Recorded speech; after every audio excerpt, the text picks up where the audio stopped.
सो तो बच्चों आज स्टार्ट करते हैं। This is the second lecture of chapter number 13 nucleus. आज का हमारा टॉपिक रहेगा density, mass defect, binding energy. Density of nucleus जो हमें लास्ट लेक्चर में समझाना था लेकिन थोड़ा रह गया था।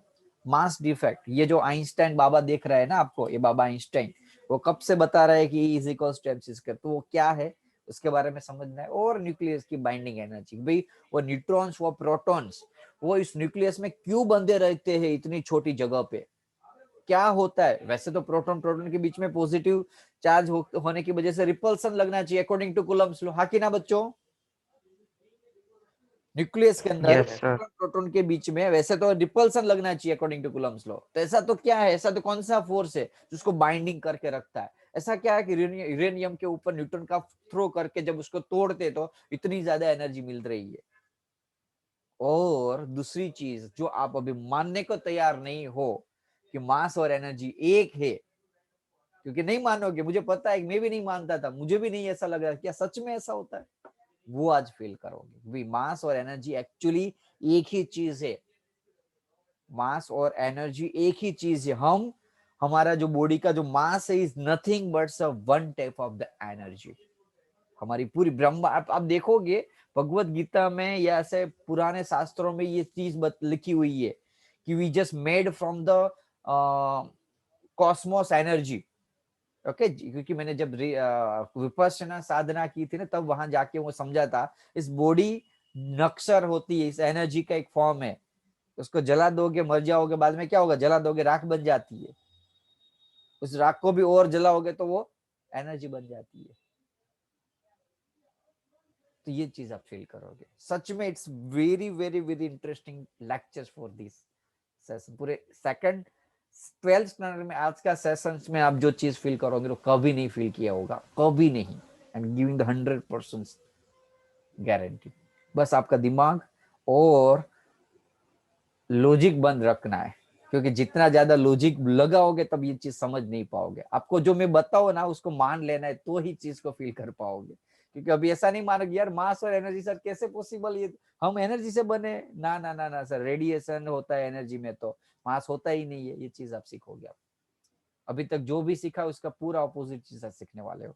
सो स्टार्ट करते हैं बच्चों आज का सेशन। थोड़ा सा इंपॉर्टेंट जो टॉपिक हमारा रह गया था लास्ट सेशन का वो पहले हम कंप्लीट कर देते, बाद में अच्छा सा मस्त सा जबरदस्त सा टॉपिक को फील करते। चलो, मास डेंसिटी। वैसे डेंसिटी तो पता ही है आपको, मास अपॉन वॉल्यूम बच्चों, हाँ ना बोलो, डेंसिटी। Yes sir.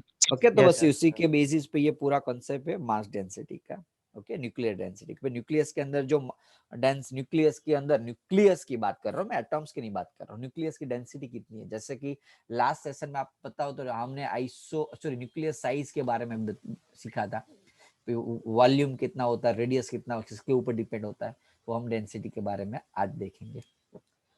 बच्चों डेंसिटी का फॉर्मूला क्या है? इट इज ओके, पहले तो डेंसिटी किसको बोलते हैं? Ratio of mass to volume. Okay तो डेंसिटी जिसको हम रो बोलते हैं, ऊपर होगा मास और नीचे होगा वॉल्यूम। ओके सिंपल चीज। अब लेकिन वो मास किसका है, क्योंकि किसकी बात कर रहे हैं, कौन सी डेंसिटी? न्यूक्लियर की डेंसिटी, ऊपर न्यूक्लियस का मास, नीचे भी वॉल्यूम भी न्यूक्लियस का। ओके नाउ मास यानी कि क्या? अब एटॉमिक मास बात की है ना अभी, ऐसा मैं बोलूं ऑक्सीजन का मास कितना होता है, बोलो ऑक्सीजन एटॉम का मास कितना होता है बच्चों? Hello 16, not 16 but 16 AMU। अभी भी भूल गए? 16 तो एटॉमिक मास नंबर है, इट्स अ मास नंबर। जब पीछे AMU लगता है तब वो जाके क्या हो जाता है? સર हाँ बोलो। તમે લખો છો એ છે ને પછી શું કહે 2 મિનિટ પછી દેખાય છે ऐसा हो रहा है? હા yes sir. Give me 1 minute. Okay अब क्लियर आपको समझ में आएगा। बोलो ऑक्सीजन का एटॉमिक मास कितना है बच्चों? ऑक्सीजन का मास कितना है? 16 AMU। बच्चों मैं बोल रहा हूँ मेरा वेट 80 है, तो 80 क्या है? इसके पीछे कुछ लिखना पड़ेगा ना। 80 इज द नंबर, फिजिक्स के अंदर सीख चुके हो, इट्स अ नंबर। पीछे जब यूनिट लगता है तब हम उस क्वांटिटी बोलते हैं। तो एटॉमिक मास की क्वांटिटी में कन्वर्ट करने के उस नंबर को मास यूनिट के साथ कन्वर्ट करना पड़ेगा, एटॉमिक मास यूनिट के साथ। 16 क्या है जिसको हम सिंबल ए बोलते हैं, हाँ ना बोलो, ये तो हमने ऑक्सीजन के लिए लिया ना। Yes sir. ऐसा कोई भी एटॉम हो तो उसका एटॉमिक मास नंबर ए को AMU के साथ मल्टीप्लाई कर दो, हाँ ना बोलो। Yes sir. तो मास इज इक्वल टू क्या होगा, न्यूक्लियस का मास, तो न्यूक्लियस जिसका है उसका atomic mass number into multiply by AMU। अब पता चला बच्चों, हाँ ना बोलो। Yes sir. जैसे कि मैं बोल रहा हूँ नाइट्रोजन, तो नाइट्रोजन है तो 14 AMU। मैं बोल रहा हूँ ऑक्सीजन, तो ऑक्सीजन है तो 16 AMU। तो ये 14 क्या है, 16 क्या है, ए है, तो पीछे AMU होता है ना मास। आई होप सभी को पता चला होगा। Yes sir. ओके, अब देखिए, it's a good news for you that from the Monday आपकी क्लासेस चालू हो रही है। सो मास लिख दिया मैंने, ए यानी कि उसका atomic mass number into AMU। Volume का फॉर्मूला क्या था बच्चों, 4/3 पाई क्यूब, हाँ ना बोलो। Yes sir. ओके, ए एज यूजुअल रखता क्योंकि नीचे कट हो जाएगा। AMU की वैल्यू क्या थी वैसे याद रख लेना, 1.66 into 10 raised to minus 27. Very good, upon 4/3 पाई की वैल्यू 3.4। बच्चों R इज इक्वल टू क्या था, 3.14। रेडियस, रेडियस का कुछ फॉर्मूला R लिखा naught था, A by 1 raised to R nought A raised to 1/3, हाँ ना बोलो। तो R nought yes sir. A raised to yes sir. 1/3 ऊपर क्यूब, तो सॉल्व करोगे ना बच्चों तो कुछ ऐसी वैल्यू मिलेगी आपको, 4/3 इंटू 3.14 इंटू R नॉट का क्यूब इंटू A, यहाँ 1/3 है, देख लो ये क्या था 1/3 यानी कि क्यूब रूट, और क्यूब रूट का क्यूब यानी कि खाली ए बचेगा 3 3 कट कट।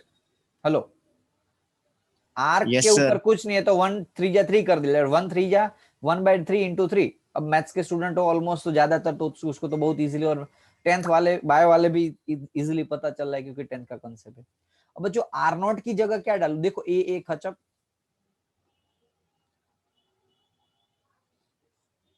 बोलो बच्चों क्या डालू मैं, आर नॉट की एक फिक्स वैल्यू थी यार फर्मी के अंदर, याद करो 1.5 for 1.2 for me. 1.2 फर्मी, और फर्मी को कन्वर्ट करो मीटर में, 10 raised to minus 15. उसका क्यूब।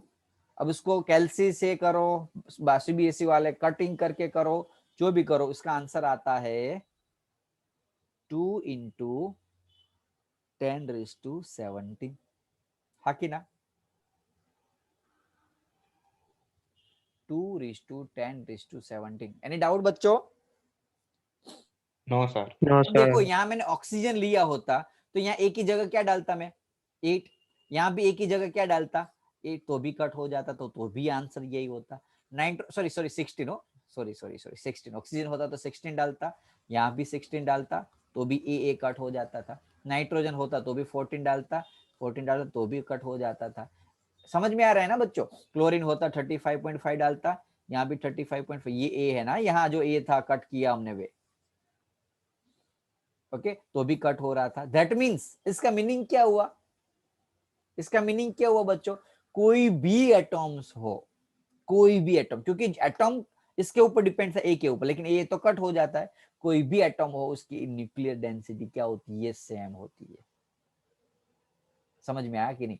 आपको कंफ्यूज करने के लिए ऐसा एग्जाम में दे देंगे कि find the nuclear density of the nucleus having the atomic mass 55.85। आपको क्या करना है, आपको क्या करना है, ये कैलकुलेशन कर देनी है। समझ में आ रहा है? 2 इंटू 10⁻17 आंसर आपका बच्चों। Hello, Yes, sir. समझ में आ रहा है? आपको कंफ्यूज करने के लिए आयरन न्यूक्लियस दे सकते हैं, क्लोरीन न्यूक्लियस दे सकते हैं, कुछ भी दे बच्चों, न्यूक्लियस की डेंसिटी ऑलवेज सेम होती है, जस्ट बिकॉज न्यूक्लियस की डेंसिटी किसी एटम्स के ऊपर डिपेंडेंट नहीं है, चाहे वो हाइड्रोजन हो तो भी सेम, आयरन हो तो भी सेम। आई होप सभी को समझ में आया होगा। क्वेश्चन सोल्व करने नहीं बैठना है यदि एमसीक्यू में पूछ ले तो बच्चों।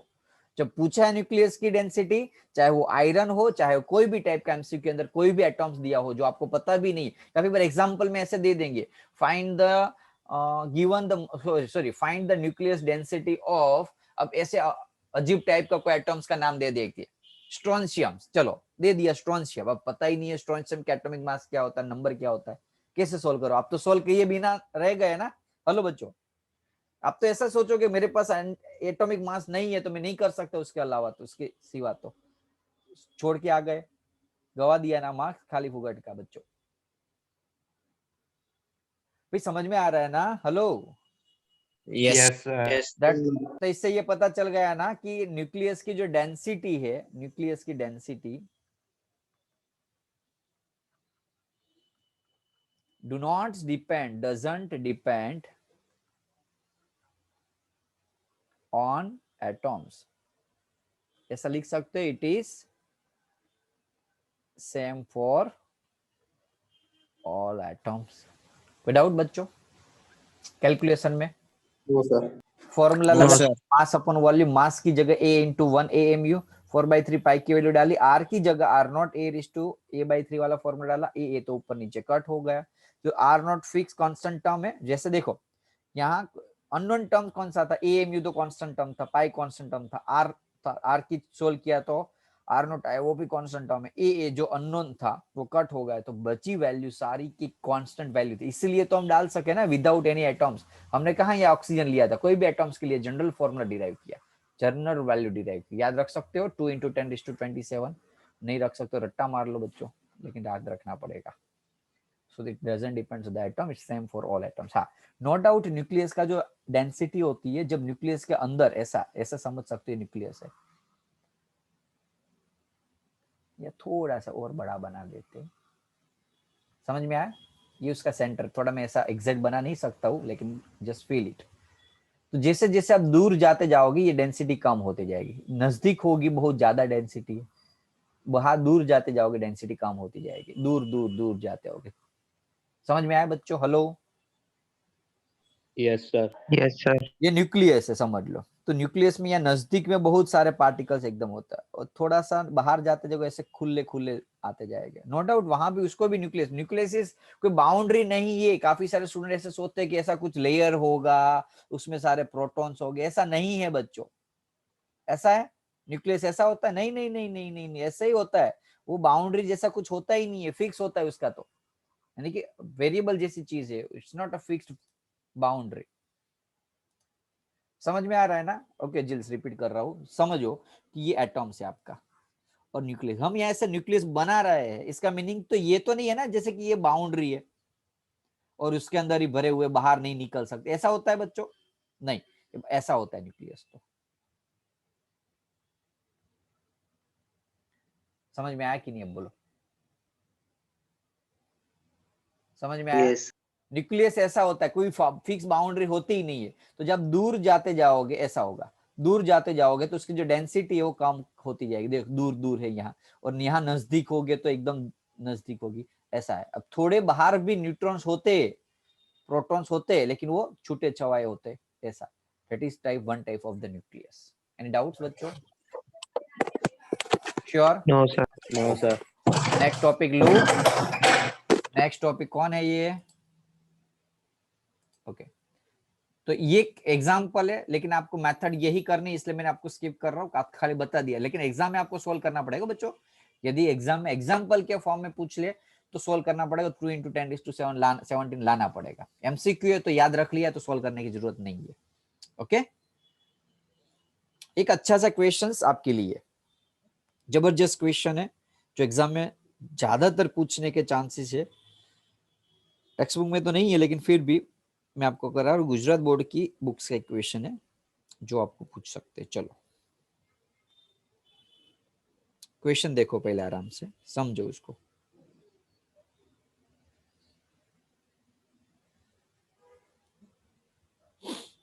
समझ लिया कि mass of the 2 isotopes, boron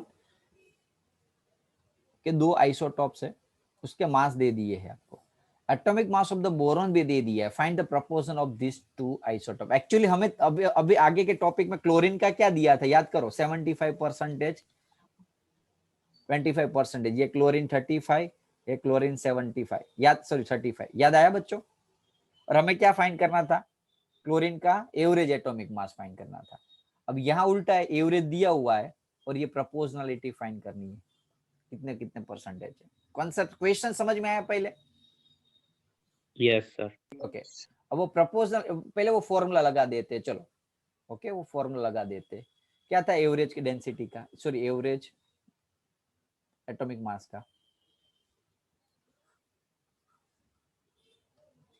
तो जितने भी परसेंटेज होते वो लिख देते। परसेंटेज के लिए कोई भी सिंबल आप अपने हिसाब से यूज कर सकते हो। परसेंटेज के लिए क्या यूज करूं, a percentage of boron B10, इसका मास, बोरॉन का मास होगा यहाँ, मास ऑफ बोरॉन। यहाँ अभी टेम्पररी ऐसा हो तो क्या यार, एक्स परसेंटेज और यहाँ mass of A, Y percentage mass of B second elements, और upon M A plus M B लिख सकता हूँ बच्चों ऐसा कुछ। याद करो क्लोरीन का, तो क्लोरीन का 75%, बाद में हमने क्या किया था, मल्टीप्लाई बाय क्लोरीन 35 था, तो 35 प्लस 25%, क्लोरीन 37 वाला था। सर हाँ बोलो, सर हाँ बोलो y ની જગ્યાએ 100 - x% લખી દેવાય ને? હા લખીશું મને ખ્યાલ છે, બટ પહેલા ક્વેશ્ચન ને ફીલ કરાવું છું, ક્વેશ્ચન શું કહેવા માંગે છે, ખ્યાલ આવ્યો? x 75 y 25। હવે हमें यहाँ पता ही नहीं है कि ये कितना दिया हुआ है, दो वेरिएबल से तो आंसर निकल नहीं सकता, तो मुझे कोई सिंगल वेरिएबल लेना है। समझ लो मैंने इसको x ले लिया 75 को, तो कॉमन चीज है ये 100 में से 75 माइनस किया तभी 25 आया, तो यहाँ 100 माइनस x लिख सकते हैं, हाँ कि ना बच्चों?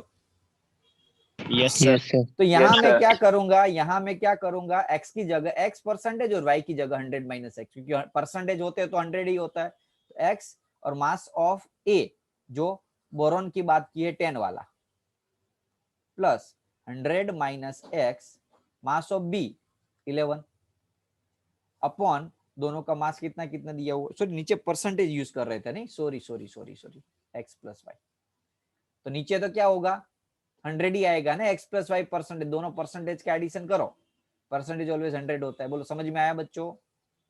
Yes sir. अब वैल्यू भी डालोगे तो भी वही आएगा answer, x plus 100 minus x करो 100 ही आएगा, नीचे सॉल्व करो। अब यहाँ एवरेज मास दिया हुआ है 10.811, ओके 10x 1100 माइनस 11x, नीचे 100 यहाँ मल्टीप्लाई कर लू 1081.11, 10x माइनस 11 1100 माइनस x, हाँ ना बोलो बच्चों, समझ में आ रहा है ना? सम है, कंफ्यूजन नहीं होना। Yes, sir. 1100 ये 1081.11 इस साइड आएगा, तो x इज इक्वल्स टू मिल सकता है आपको, कैलकुलेशन करो तो कितना आ रहा है बच्चों, माइनस करो जल्दी से, 1100 उसमें से 18.89 1 8.189 8.89, तो ये मिला आपको x की वैल्यू, कितने परसेंटेज आए, ओके उसको आप बाद में y मिल जाएगा। अब ऐसा हो तो 1.89 है ना, तो उसको क्या कर दो 19% कर दो, समझ में आ रहा है ना? तो थोड़ा इजी कैलकुलेशन हो जाएगा। तो y कितने हो गए, तो 100 माइनस x था, 100 माइनस 19 तो 81%। कोई डाउट बोलो बच्चों? No No, sir. sir. Okay ये नियर अबाउट वैल्यू लिखी है, आप चाहो तो आप एग्जैक्ट वैल्यू भी कर सकते हो। ओके सीबीएसई वाले के लिए मैं थोड़ा ये हिंट 90 और 81 का बता, बाकी गुजरात बोर्ड में तो कैलसी है तो आप परफेक्ट वैल्यू ही लिखो, ओके परफेक्ट वैल्यू ही लिखो, पॉसिबल हो तब। ये तो सीबीएसई वाले जिसको कैलसी अलाउड नहीं है और टफ बनता है, कैलकुलेशन टाइम जाता है, तो उन लोगों के लिए ऐसा कुछ कर सकते हो। एनी डाउट बच्चों इस सम के अंदर किसी को? No, sir. ऐसे सम No, करोगे, प्रैक्टिस करते रहना, ओके। अब हम नेक्स्ट टॉपिक देख लेते न्यूक्लियर फोर्स। वैसे तो हमने वो कॉन्सेप्ट मैंने आपको इंट्रोडक्शन में ही समझाया था। अभी न्यूक्लियस के अंदर क्या क्या होता है बच्चों, बोलो न्यूक्लियस के अंदर क्या क्या होता है? इलेक्ट्रॉन, प्रोटॉन, अरे यार प्रोटॉन, न्यूट्रॉन। मुझे वापस 9th स्टैंडर्ड का वो चैप्टर समझाना पड़ेगा, ये एटॉम्स वाला। ओके अभी चल ही रहा सर है मैं याद। एटम समझा इसलिए। ओके न्यूक्लियस के अंदर होता है प्रोटॉन एंड न्यूट्रॉन्स, हाँ कि ना। वैसे न्यूट्रॉन का कौन सा चार्ज है बच्चों? 0 प्रोटॉन कितना चार्ज है? Positive Positive. चार्ज। तो वैसे न्यूट्रॉन को हटा दो क्योंकि उसके बीच में तो चार्ज है ही नहीं, चलो चलो रहने देते। तो प्रोटॉन प्रोटॉन के बीच में क्या लगना चाहिए? बोलो बोलो बोलो। Repulsion. Repulsive force, repulsive force. और वो कौन सा है? कोलंबिया फोर्स है। ओके अब Yes, sir. अब हम डाल देते न्यूट्रॉन्स को। अब न्यूट्रॉन के पास थोड़ा सा मास होता है बच्चों, प्रोटॉन के पास मास होता है। तो proton neutrons neutrons neutrons neutrons प्रोट ओके हो गया सब कुछ। तो इसके बीच में दूसरा कौन सा फोर्स लग सकते हैं? हम ट्राई करते सारे फोर्स को समझने की कौन कौन से है अभी फोर्स। एक तो हमने देख लिया कोलंबिया फोर्स जो रिपल्सिव है। प्रोटॉन न्यूट्रॉन न्यूट्रॉन न्यूट्रॉन के बीच में ग्रेविटेशनल फोर्स लग सकता है बच्चों, भले थोड़ा तो थोड़ा, नो डाउट वो बहुत वीक है लेकिन लग तो रहा है ना अभी। Hello Yes. Yes, sir. वो तो अट्रैक्टिव है, नो डाउट। ग्रेविटेशनल फोर्स जो है, या ऐसा लिख सकते हैं force of gravitational is much much less than a force of Columbia force. तो इससे तो ये पता चला कि चलो ये फोर्स को तो हम निगलेक्ट कर सकते। तो एक्चुअली कौन सा फोर्स लगा? Columbia force. और कोलंबिया फोर्स के हिसाब से प्रोटॉन प्रोटॉन के बीच में क्या लगना चाहिए? Repulsive Repulsion. force. रिपल्सन यदि लगना चाहिए तो ठीक है कैसे रहे? रिपल्सन लगना चाहिए तो इतनी छोटी जगह पे इतने सारे प्रोटॉन क्या कर रहे हैं अंदर? दूर होने चाहिए ना, हाँ ना बोलो। Yes, sir. Yes, There sir. must be the another force. There must be another force, and force which is very very type of very strong type of force which bind the all nucleons in this small area. That is the nuclear force. उसको कौन क्या बोलते हो? Nuclear force. तो इसके अलावा भी एक अलग टाइप का फोर्स है अभी, जो सारे proton neutrons neutrons neutrons proton neutron neutron neutrons proton proton सभी के बीच में लग रहा है। और वो क्या है? स्ट्रॉन्गेस्ट फोर्स है अभी तक के जितने भी फोर्स है ना दुनिया में, सबसे स्ट्रॉन्गेस्ट फोर्स है न्यूक्लियर फोर्स। और वो उस न्यूक्लियस के अंदर छोटे से जगह में सारे न्यूक्लियस को जकड़ के रख रहा है। समझ में आया बच्चों? Yes, sir. न्यूक्लियर फोर्स उसको बोलते हैं।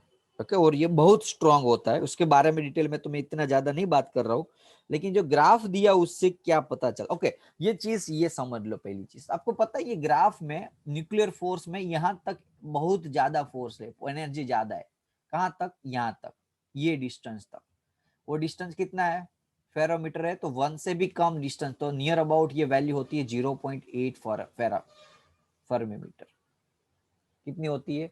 यानी कि ये जो स्ट्रॉन्गेस्ट न्यूक्लियर फोर्स लग रहा है, प्रॉपर्टी देखते हैं बच्चों न्यूक्लियर फोर्स की। तो पहली चीज न्यूक्लियर फोर्स किसकी? Nuclear force.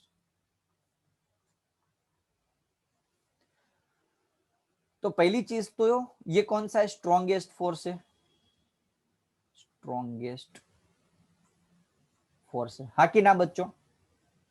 Yes, Yes, sir. sir. और ये जो Yes. फोर्स है न्यूक्लियर फोर्स, वो much much much much greater than Columbia force and gravitational force, जो इससे बहुत ज्यादा है। एक्चुअली हमारे एक्सपेक्टेशन से भी much much much much greater then है। दूसरा चीज, और वो जकड़ के रख रहा है, यानी कि one type of attractive nature का है, हाँ कि ना? Yes, sir. Yes, sir. Always always attractive,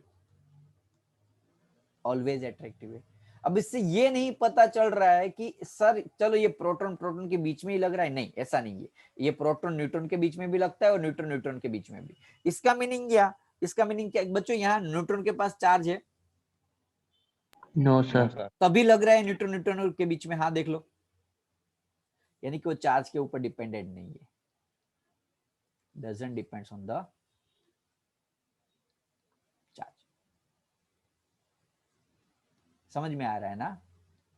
Yes, sir. और दूसरा क्या कि कब तक लगता है। देखो ग्राफ देखोगे आप तो यहाँ पता चला कि ये फोर्स बहुत कम बाद में जीरो हो जाता है। कब? जब डिस्टेंस वो 2 फेरामीटर से ज्यादा हो जाता है। ज्यादा डिस्टेंस पे तो फोर्स जीरो हो गया। देख लो कहाँ 3 से बाहर निकले आप तुरंत जीरो, 3 से बाहर निकले तुरंत जीरो, हाँ कि ना। न्यूक्लियस का Yes, रेडियस, sir. न्यूक्लियस का रेडियस कितना था? 1.1 फर्मी। न्यूक्लियस का रेडियस 1.1 फर्मी था कि न्यूक्लियस का रेडियस बच्चों? Yes, Yes. 1.2. 1.2. Near about 1.2। But still ये वैल्यू जो है 1.2 फर्मी, ओके, यहां तक तो ये फोर्स लगा, उससे बाहर निकला तो फोर्स की वैल्यू कम होती जाएगी। दैट मींस वो तभी तक रख सकता है जब तक उसकी डिस्टेंस आर कितनी हो बच्चों? Inversely proportional. ऐसा नहीं बोल रहा हूँ, डिस्टेंस मिनिमम कितना हो? एटलीस्ट 1.2 से कम। और इतना भी नहीं, 1.2 भी वो बहुत ज्यादा लग जाता है। देख लो ये भी बहुत ज्यादा। मिनिमम कहाँ? मैक्सिमम फोर्स देखो यहाँ तक लगता है, बाद में वो क्या होगा, डिस्टेंस से बढ़ना स्टार्ट हो गया। वो डिस्टेंस कौन सा? ये वाला डिस्टेंस 0.8। यानी कि जब दो न्यूक्लियन के बीच का डिस्टेंस 0.8 फर्मी से लेस देन हो, क्या हो? लेस देन हो, तभी ये फोर्स लगता है। समझ में आ रहा है? Hello? Yes, sir. Yes, sir. अब क्या होगा Yes, sir. कि यदि आपने इतना डिस्टेंस बढ़ा दोगे, इससे ज्यादा डिस्टेंस हो जाएगा, तो वो फोर्स की इफेक्ट कम हो जाएगी और धीरे धीरे धीरे वो कोलंबिया फोर्स की वैल्यू बढ़ने लगेगी। Okay, this is called the nuclear force. सारी प्रॉपर्टीज मैंने ऑलमोस्ट समझा दी। ओके, चलो एक काम करो, लेस देन 1 मिनट बची है तो फटाफट से रिज्वाइन कर लो। जो नेक्स्ट टॉपिक हमारा है न्यूक्लियर स्टेबिलिटी, वो हम देख लेते हैं पहले। ओके, रिज्वाइन कर लो। चलो खाली 2 मिनट के बाद रिज्वाइन करना। ओके, मैं जब बोलूँ ना रिज्वाइन तब करना रिज्वाइन। चलो